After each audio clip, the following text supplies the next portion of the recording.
সবাইকে সুস্বাগত। আজকে আমরা কথা বলবো ফেসবুকের একটি নতুন আপডেট নিয়ে, পার্টনারশিপ অ্যাডস। আপনারা অনেকেই এই সেটিংসটা পেয়ে গেছেন।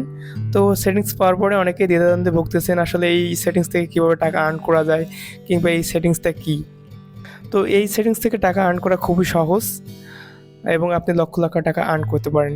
পার্টনারশিপ অ্যাডস বলতে বোঝানো হয়েছে আপনি কোনো কোম্পানি কিংবা কোনো ওয়েবসাইটের সাথে পার্টনারশিপ করতে পারবেন এবং এই পার্টনারশিপের মাধ্যমে আপনি টাকা আর্ন করতে পারবেন। তো এই সেটিংসটা অন করে আপনি কি করতে পারবেন, কোনো কোম্পানি কিংবা কোনো কোম্পানির পণ্য অর্থাৎ কোনো কোম্পানির প্রোডাক্টকে আপনি প্রমোটেট করতে পারবেন। তো যখন আপনি কোনো কোম্পানির প্রোডাক্ট কিংবা কোনো কোম্পানিকে প্রমোটেট করবেন তখন ওই কোম্পানি আপনাকে পে করবে। এই সেটিংসের মূল আয়ের উৎস হচ্ছে এটাই যে কোনো কোম্পানির সাথে চুক্তির মাধ্যমে আপনি কোনো কোম্পানিকে প্রমোটেট করবেন এবং কোম্পানি আপনাকে পে করবে। তো এই ছিল এই পার্টনারশিপ অ্যাডসের মূল কাজ। যারা পেয়েছেন সবাইকে অভিনন্দন এবং হতাশ হওয়ার কিছু নেই, বাকি সেটিংসগুলো আপনারা পেয়ে যাবেন। আমি মনে করি যেহেতু আপনারা এই সেটিংসটা পেয়ে গেছেন তার মানে ফেসবুক আপনাকে ফলো আপে রাখছে, তো বাকি সেটিংসগুলো পেয়ে যাবেন। সবার জন্য শুভকামনা। আজকে এই পর্যন্তই, সবাই ভালো থাকবেন, টাটা।